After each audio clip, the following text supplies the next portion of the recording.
भाइयों और बहनों, मातृशक्ति को नमन। चैनल 24 न्यूज प्लस में आप सभी का स्वागत है, सत्कार है, अभिनंदन है।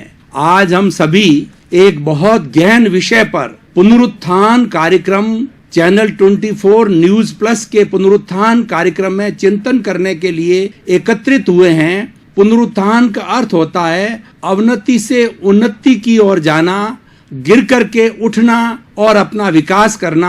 उस विकास के लिए आज हम एक ऐसे विषय पर मंथन करने जा रहे हैं जो हमारी भारतीय संस्कृति का एक अनुपम, एक विशिष्ट और एक खास विषय है। आज का विषय है भारतीय संस्कृति में सेवा का महत्व।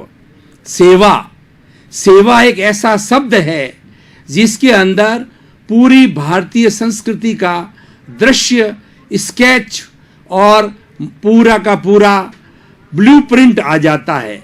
अगर मुझे कहे कि भारतीय संस्कृति में से एक ऐसे शब्द को निकालिए जो कि पूरी संस्कृति का प्रतिनिधित्व करता है, तो वह शब्द है सेवा। सेवा एक ऐसा शब्द है, एक ऐसा विषय है कि जिसके माध्यम से हम दूसरे का आशीर्वाद ग्रहण कर सकते हैं और दूसरे का आदर हम प्राप्त कर सकते हैं।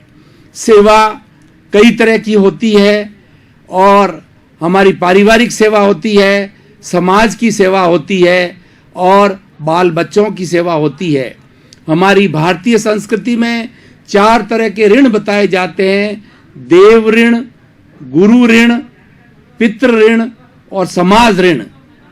इन चारों ऋणों से उऋण होने के लिए, इन ऋणों को चुकाने के लिए सेवा एक ऐसा विषय है कि जिसके माध्यम से हम ये ऋण चुका सकते हैं। अब सबसे पहले हम देखें कि हमारा जो देव ऋण है कैसे चुकता है। देव कहते हैं भगवान को, और हमारा जो ईश्वर होता है उसको देव कहा जाता है, इष्ट को देव कहा जाता है। हम अगर इष्ट का रोज स्मरण करते हैं और इष्ट के बताए रास्ते पर चलते हैं, ईश्वर की बनाई हुई मर्यादा पर चलते हैं, तो वो ईश्वर के प्रति एक सेवा हो गई और वह करने से हमारा ईश्वर का ऋण उतरता है। अब दूसरा ऋण होता है गुरु का ऋण।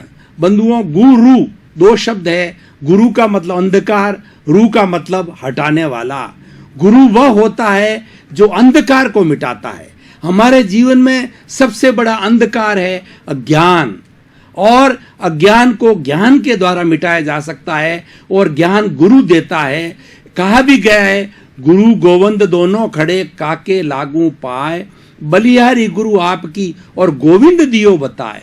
भगवान के दर्शन कराने वाला गुरु होता है, क्योंकि गुरु का कनेक्शन भगवान से होता है और हमारा कनेक्शन गुरु से होता है।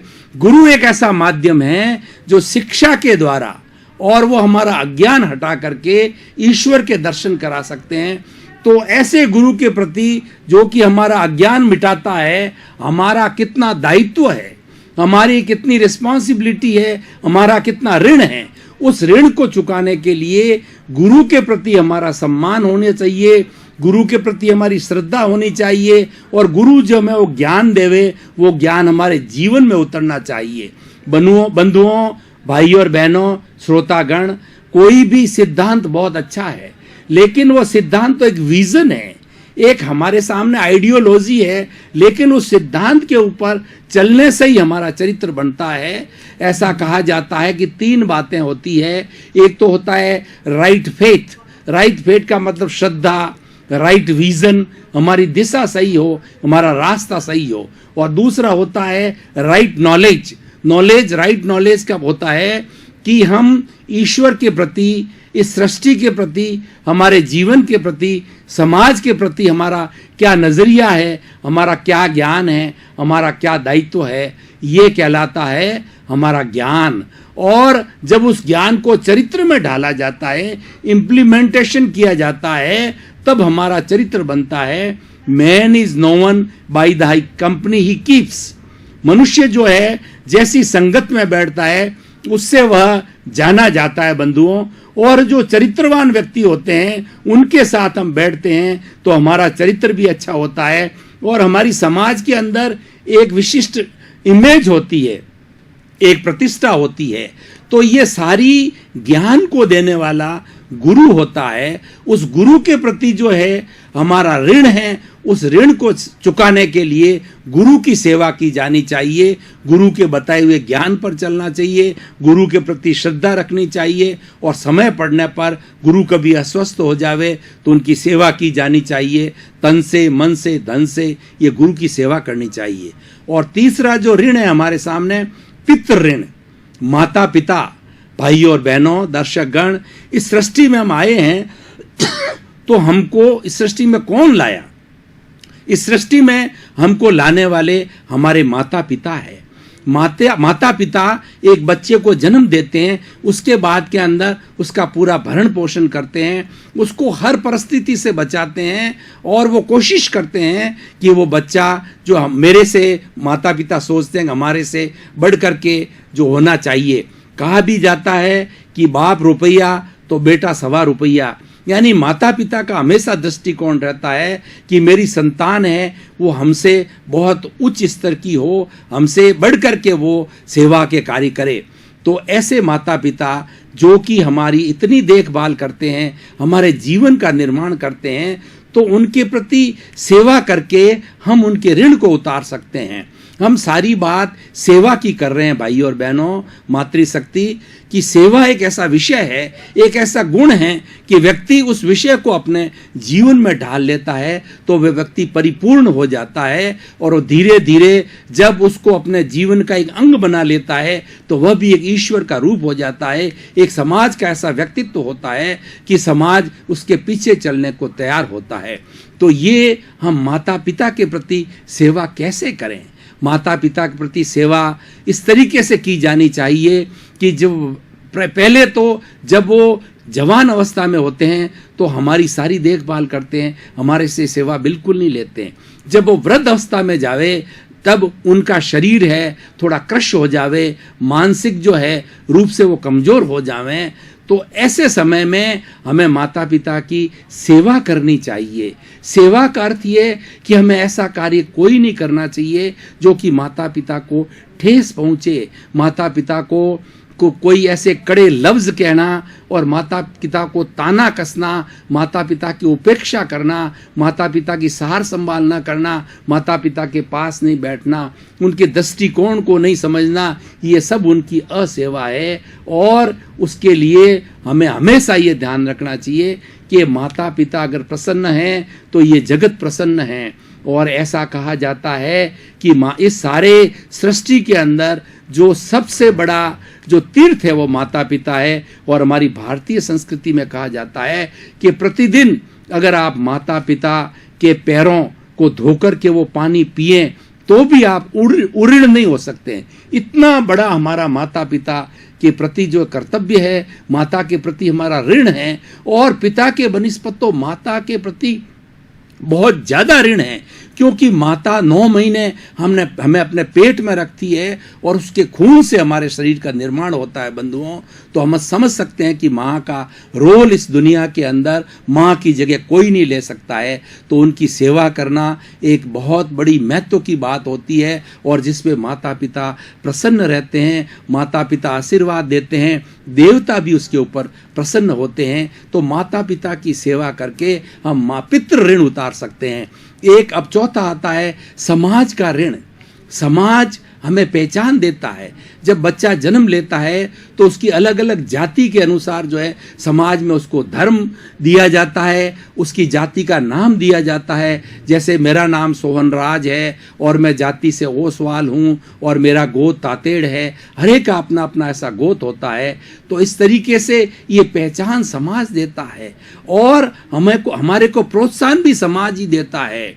और हमारी तरक्की कितनी होती है इसका मूल्यांकन समाज करता है, क्योंकि मनुष्य एक सामाजिक प्राणी है, वो समाज के अंदर रहता है। हम अपनी गृहस्थी का सारा काम करते हैं, सब कुछ करने के बाद भी हम समाज के लिए कुछ सेवा करें। सेवा 3 तरह की होती है, तन की सेवा, मन की सेवा और धन की सेवा। कई व्यक्ति ऐसे होते हैं कि जिनके पास में धन नहीं होता है और वो सेवा करना चाहे तो अपना शरीर तन है ना, जिस संस्था के साथ जुड़ करके और जिस धर्म के साथ जुड़ करके, जिस समाज के साथ जुड़ करके वो अपने तन की सेवा देता है, वो बिना पैसे लिए सेवा देता है, वो निष्काम सेवा देता है, निस्वार्थ सेवा देता है, तो तन की सेवा कहलाती है। और बहुत से ऐसे ईश्वरीय कृपा से कुबेर होते हैं जिनके पास में बहुत धन होता है, उनके पास समय की कमी होती है, वो शारीरिक रूप से उपस्थित होकर के कहीं भी सेवा नहीं दे सकते हैं, तो वो बहुत बड़ा उपयोग है। लूले, लंगड़े, अपाहिज और जो अभावग्रस्त है हमारे समाज के अंदर, उन लोगों को अगर वो सहायता करता है, जिस अभावग्रस्त व्यक्ति को जिस चीज़ की आवश्यकता होती है, उसको अगर कुबेर व्यक्ति उसको दान दाता सेवा करता है, तो वह समाज की बहुत बड़ी सेवा होती है। और उस समाज की सेवा के लिए, समाज की सेवा करके वो समाज ऋण से ऋण होता है। इस तरह से बंधुओं, पितृ ऋण, गुरु ऋण और देव ऋण और समाज ऋण हैं। हम सेवा के द्वारा ही इस ऋण को उतार सकते हैं। मैं आपको एक उदाहरण के द्वारा स्पष्ट करना चाहता हूं भाई और बहनों। भगवान कृष्ण का गीता के अंदर आता है कि भगवान कृष्ण कितने सेवा भावी थे और इस सृष्टि को सेवा का महत्व बताने के लिए उन्होंने किस तरीके से जो है उदाहरण प्रस्तुत किया कि एक झोंपड़ी के अंदर एक बुजुर्ग व्यक्ति रहता था और उसको जो है टीबी की बीमारी थी, वो खांसता रहता था और उसकी सेवा करने वाला कोई नहीं था, तो और वह सारी रात भर खांसता रहता था। वो भगवान का भक्त था, भगवान को याद किया तो भगवान उस झोंपड़ी, कृष्ण जो है उस झोंपड़ी के अंदर एक मनुष्य के रूप में उपस्थित हुए और उसका कफ का और उसका मल का, मूत्र का और प्रतिदिन रात्रि के अंदर जो है उसकी वो सेवा किया करते थे। और वह उस सेवा इतनी अच्छी तरह से करते थे कि उस बुजुर्ग व्यक्ति ने कहा कि हे देवानुप्रिय, आपने मेरी इतनी बड़ी सेवा की है, आप कौन हैं? उसने कहा कि मैं तो एक सेवक हूँ, अपना नाम नहीं बताया, और वो हमेशा प्रतिदिन सेवा करते थे। तो बंधुओं, कितना बड़ा एक जागृत उदाहरण हमारे सामने है कि इस तरीके से सेवा करने से वो कितनी उसको व्यक्ति को सुख पहुंचा और भगवान ने हमको हमारे सामने कितना आदर्श प्रस्तुत किया कि उसके माध्यम से, उसके अनुसार हम भी चल करके और उस स्थान को प्राप्त कर सकते हैं। जो व्यक्ति सेवा, भाइयों और बहनों, दृष्टागण, अभी हम थोड़ा ब्रेक लेंगे। ब्रेक के बाद में इसी कार्यक्रम में पुनः हाजिर होंगे।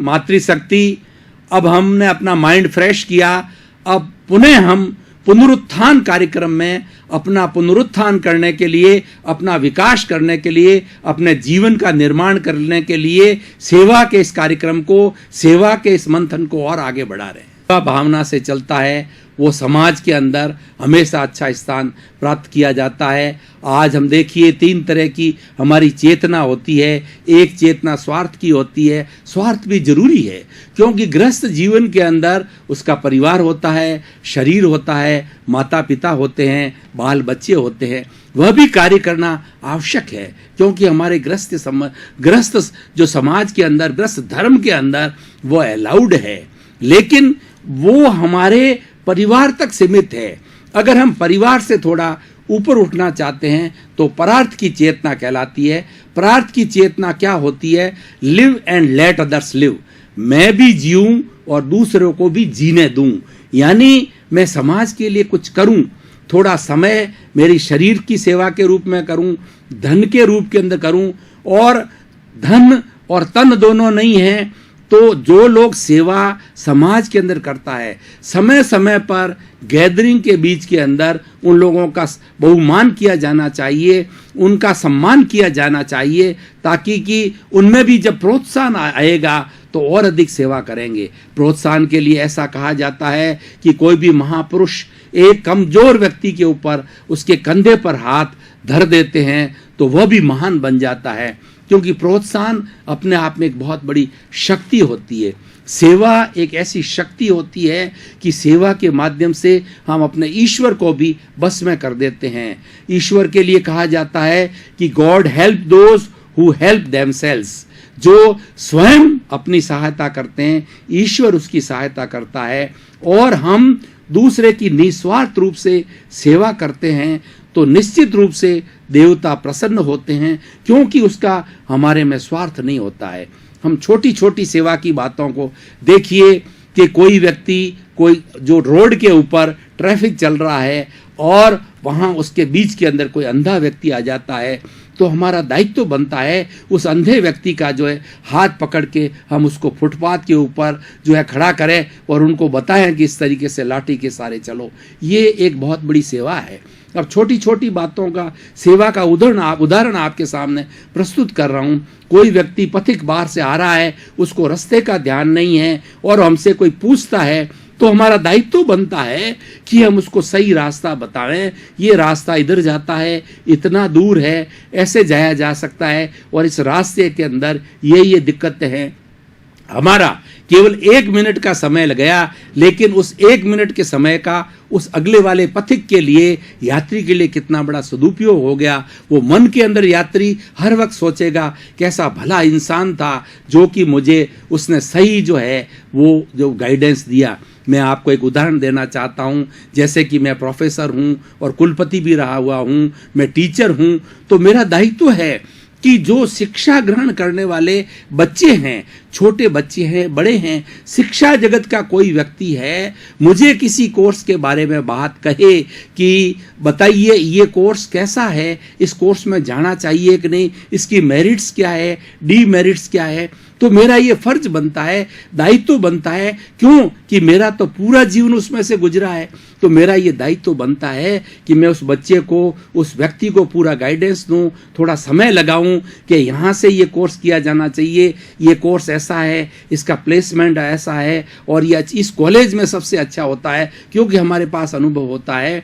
तो ये उसके लिए उसके जीवन की दिशा को बदल देता है।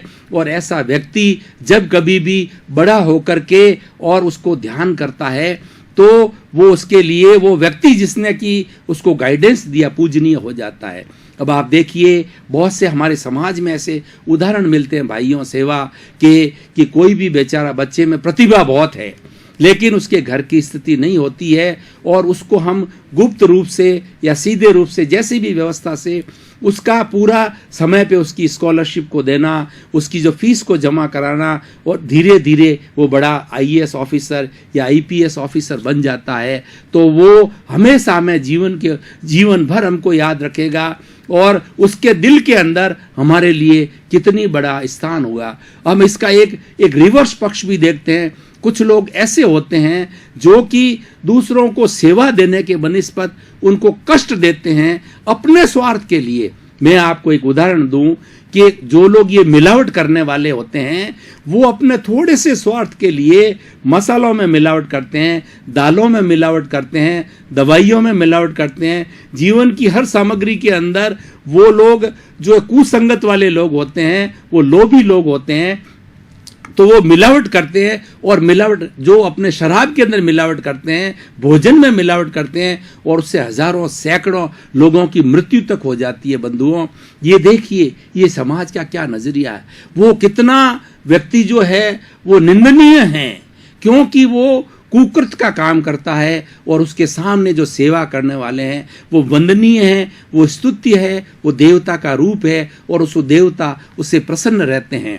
हमें हमेशा समाज के अंदर अपना जो रवैया है वो सेवा का बनाना चाहिए, और सेवा हमारे कार्य करते करते हो सकती है। मैं आपको एक उदाहरण के तौर पर बताना चाहता हूं कि एक व्यक्ति कोई भी रेलवे रिजर्वेशन के ऊपर बैठा है, कंप्यूटर पे काम कर रहा है, और वो सामने वाला व्यक्ति जो है वो उसको बतावे कि कि मेरी ये ट्रेन है और उससे पूछे कि दूसरी ट्रेन में कोई भाई साहब अपना कन्फर्म रिजर्वेशन होकर के बता दीजिए। वो अपना 1-2 मिनट का समय सारी ट्रेनों के अंदर चेक करता है और उस बेचारे बुजुर्ग व्यक्ति को, अस्वस्थ व्यक्ति को, हैंडीकैप को या कोई भी जो जिसको आवश्यकता है उसको जो है वो सही जो है रिजर्वेशन दे देता। बंधुओं, उसका तो केवल 1 या 2 मिनट का समय अधिक लगा क्योंकि वो ड्यूटी पर था। हम ड्यूटी करते करते सेवा कर सकते हैं, इसीलिए हमें अपना जीवन के अंदर सेवा को अपनाना चाहिए। भाई और बहनों, दर्शकगण, श्रोतागण, हमें सेवा माइंडेड होना चाहिए, हमें सर्विस माइंडेड होना चाहिए। और सर्विस भी कैसी होनी चाहिए? सेल्फलेस सर्विस होती है। हर कदम पे जो हम सेवा कर सकते हैं।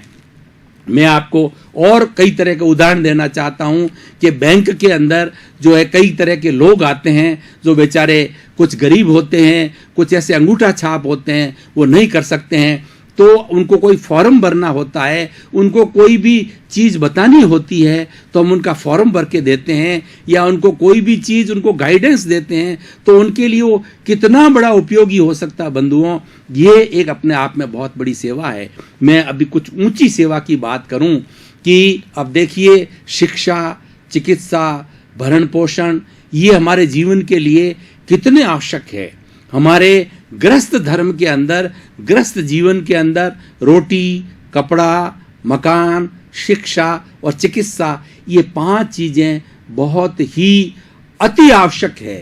ये आवश्यकता में आती है और इन 5 चीजों के अंदर हम अपना थोड़ा सा दृष्टिकोण बदलें तो इन 5 ही चीजों के अंदर हम व्यक्ति को जो है सेवा दे सकते हैं।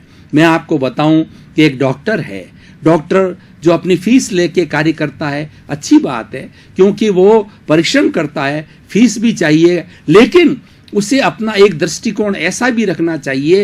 एक बेचारा गरीब इंसान है और उसके पास में बिल्कुल पैसा नहीं है, तो उसको फ्री ऑफ कॉस्ट जो है उसको देखना चाहिए, फ्री ऑफ कॉस्ट ट्रीटमेंट करना चाहिए। हालांकि हमारी राज्य सरकारों ने और केंद्रीय सरकारों ने इसके लिए बहुत बड़ी सुविधा दी है। राजकाज में तो ये है, क्योंकि राज का काम होता है पब्लिक को सहूलियत देना, पब्लिक की सेवा करना, और जितने भी हमारे एमएलएज, एमपी, मिनिस्टर्स हैं, ये सारे जो है जन सेवक कहलाते हैं, प्रजा के सेवक कहलाते हैं। अब मैं राजनीति की बात करूं तो आज जब भारतवर्ष आज़ाद हुआ था तो लोग एमएलए, एमपी ये किस लिए बनते थे कि मैं किसी न किसी तरीके से मैं समाज की उच्च दर्जे की सेवा कर सकूं, क्योंकि एक एमएलए, एमपी के संपर्क के अंदर बहुत से लोग आते हैं और वो सेवा माइंडेड हो तो वो बहुत बड़ा कार्य कर सकते हैं। लेकिन सेवा के लिए हमारा जो नज़रिया है, हमारा दृष्टिकोण है, वो शुद्ध होना चाहिए, तभी सेवा हो सकती है। और सेवा का महत्व तो इतना है कि जिसने सेवा को प्रारंभ से ही अपना लिया उसका जीवन धन्य हो जाता है। और आप देखिए कि ये एमएलए, एमपी कितनी बड़ी सेवा कर सकते हैं। वो भ्रमण करे अपने एरिया के अंदर, वो देखे कि कहाँ पर रोड टूटी हुई है, कहाँ पर बिजली की कमी है, कहाँ पर चिकित्सा की कमी है, कहाँ पर लोगों के रोजगार की कमी है, और वो सरकार को सही दृष्टि से, बिना लोभ लालच से, बिना अपने स्वार्थ से सही नज़रिया समाज के सामने रखे, तो हमारा ही पैसा जो कि टैक्स के रूप में सरकार के पास में आता है और वो सही सही जगह नियोजित होता है, तो उसका कितना बड़ा उपयोग हो सकता है। आज हम अत्यंत सौभाग्यशाली हैं कि हमें भारत को ऐसा प्रधानमंत्री नरेंद्र मोदी जी जैसे मिले हैं जो सेवा माइंडेड हैं।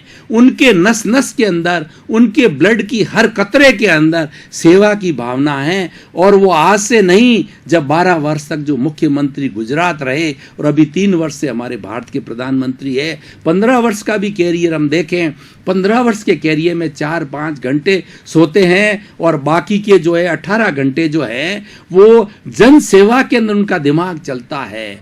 और वो इस बात को इतना जल्दी से पकड़ लेते हैं कि किस जगह पर किस चीज़ की आवश्यकता होती है, बिना भ्रमित हुए वो अपने मंत्रिमंडल को, अपने एमएलएस को और एमपी को, अपने जो राज्यसभा के अंदर, लोकसभा के अंदर उस बात को हाईलाइट करते हैं। और वो जब सही निर्णय होता है हमारी केंद्र सरकार का, तो उससे जो है सुविधा ठेठ हर व्यक्ति तक पहुंचती है। वो तो कहा करते हैं कि मेरे को 125 करोड़ जनता यानी 250 करोड़ हाथों का सहयोग मेरे पास है। मुझे उनकी सेवा करनी है बंधुओं, ये कितना बड़ा उनका दृढ़ निश्चय है। अब मैं भारतीय संस्कृति में गीत, भाई और बहनों, श्रोतागण, दर्शकगण, चैनल 24 न्यूज़ प्लस के पुनरुत्थान खास कार्यक्रम में आपने एकाग्रता के साथ में भारतीय संस्कृति में सेवा के महत्व को समझा, पहचाना और आपने दृढ़ निश्चय किया